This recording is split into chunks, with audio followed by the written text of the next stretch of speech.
చిన్నయ్య. శైలజ, అన్నయ్య రా అన్నయ్య. మీ ఇద్దరు బాగున్నారా? మేం బాగున్నాం అన్నయ్య. నాన్న ఎక్కడా?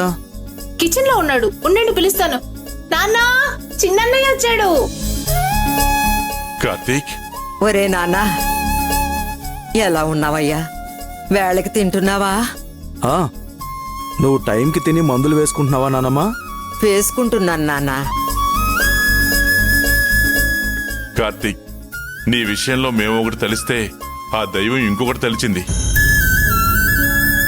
అవును మనవడా, మనసుతో అర్థం చేసుకోలేక ఆవేశంలో ఏదేదో జరిగిపోయింది. అదంతా మర్చిపోయి మన అనుకున్న వాళ్ళని అర్థం చేసుకుని గొడవలకి దూరంగా ఉండు మనవడా. నానా, ఇప్పుడు నేను చెప్పే విషయం విని మీరు ఆనందిస్తారో లేదో తెలియదు, కానీ నేను గుడ్ న్యూస్ చెప్పడానికే వచ్చాను. కార్తీక్, నీ సంతోషమే మా సంతోషం రా. ఇంతకీ నువ్వేం చెప్పాలనుకుంటున్నావో చెప్పరా.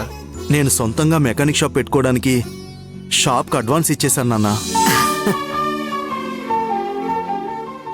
కంగ్రాట్స్ అన్నయ్య. మా చిన్నయ్య ఓనర్ అయిపోయాడు నాన్న. అవునమ్మా, చాలా సంతోషం రా. ఒరే చిన్నోడా, అంతా మీ అమ్మ ఆశీర్వాదం రా. రేపొద్దునే షాప్ ఓపెనింగ్ ఉంది. షాప్కి ఎవరు పేరు పెట్టానో తెలుసా నాన్నమ్మా? ఎవరి ఆశీర్వాద బలంతో నేనిది సాధించానో ఆ దేవత పేరే. Annapurna mechanic shop. అమ్మ పేరు.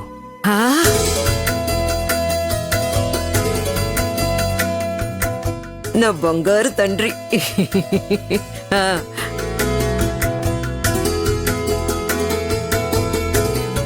అందరూ షాప్ ఓపెనింగ్కి వచ్చేయండి నాన్న. తప్పకుండా కార్తీక్. రేయ్, మీ వదిన కూడా పిలవరా. వదినా, రేపు మన షాప్ ఓపెనింగ్ ఉంది. నువ్వు అన్నయ్య తప్పకుండా వచ్చేయండి. వస్తారు కదూ? తప్పకుండా వస్తాం కార్తీక్. కార్తీక్, కాసేపట్లో మీ అన్నయ్య కూడా వస్తాడు. వాణ్ణి కూడా స్వయంగా నువ్వే పిలవరా. లేదు నానమ్మా, రేపొద్దునే ఓపెనింగ్ ఉంది కదా, ఇంకా చేయాల్సిన పనులు చాలా ఉన్నాయి. వదినా, అన్నయ్య వచ్చాక నేను పిలిచానని చెప్పి మీ ఇద్దరు కలిసి తప్పకుండా రావాలి. అలాగే కార్తీక్. సరే, నేను వెళ్ళొస్తానన్నా. వస్తానమ్మా. అలాగే.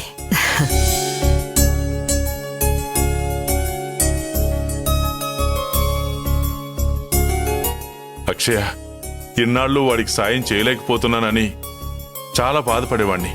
కానీ ఇప్పుడు వాడి భవిష్యత్తుకి వాడే నిచ్చెన వేసుకున్నాడు. నాకు చాలా సంతోషంగా ఉందమ్మా.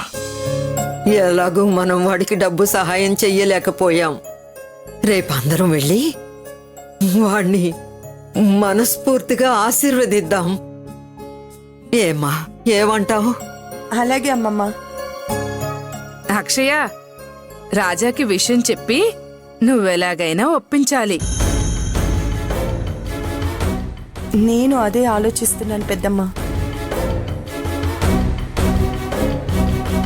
అంతా బానే ఉంది, కానీ ఈ విషయం రాజాకి తెలిస్తే ఏమంటాడు? షాప్ ఓపెనింగ్కి వెళ్ళడానికి వాడు ఒప్పుకుంటాడా? ఎవరూ వెళ్ళడానికి వీల్లేదు అనంటే పాపం కార్తీక్ ఒక్కడే అయిపోతాడు. దేవుడా, రాజా మనసు మార్చి వాడు సంతోషంగా ఒప్పుకునేలా చేయి స్వామి.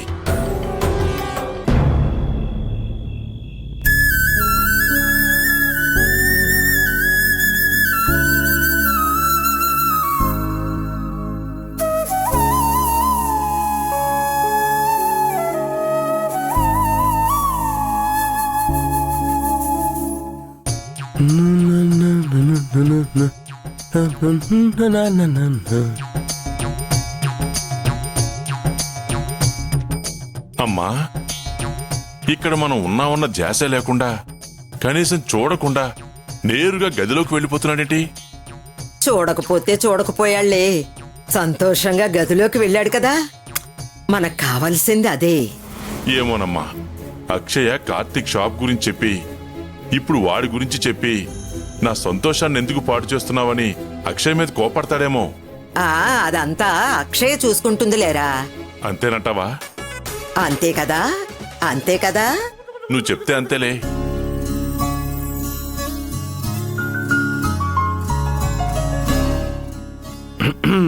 అక్షయ్ కూర్చో, కూర్చో. ఈరోజు లంచ్ అదిరిపోయింది. ఏ హోటల్ నుంచి తెప్పించావు? ఏంటి ఏమన్నారు? ఊరికే సరదాగా అన్నాను. స్వయంగా నీ చేతులతో వండిన వంటని నాకు తెలీదా చెప్పు?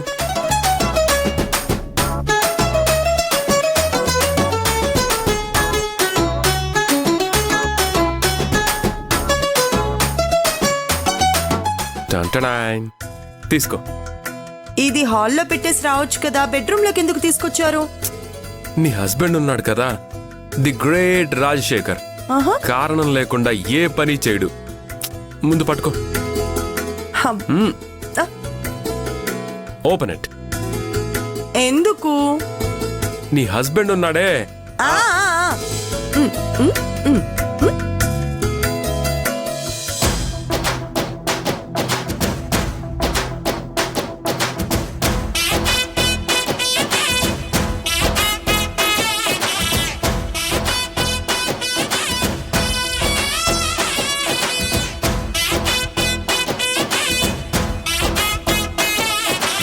మధ్యాహ్నం నేను లంచ్ బాక్స్ ఓపెన్ చేసినప్పుడు నువ్వు నాకు సర్ప్రైజ్ ఇచ్చినందుకు ఇప్పుడు ఇది నేను నీకు ఇస్తున్న సర్ప్రైజ్.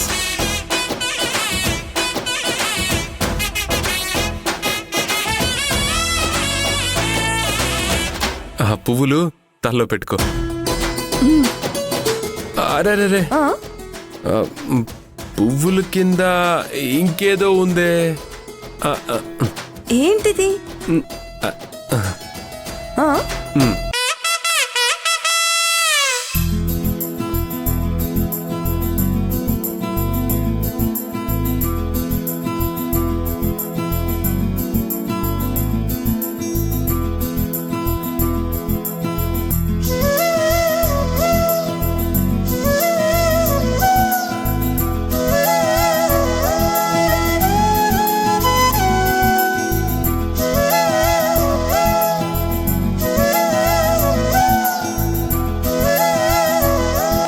అమ్మ చేతి వంటకి సమంగా అంతే రుచిగా వండి వడ్డించిన నీ చేతికి బంగారు గాజులు తొడుగుతానని చెప్పాను కదా, అందుకే తెచ్చాను. వేసుకో.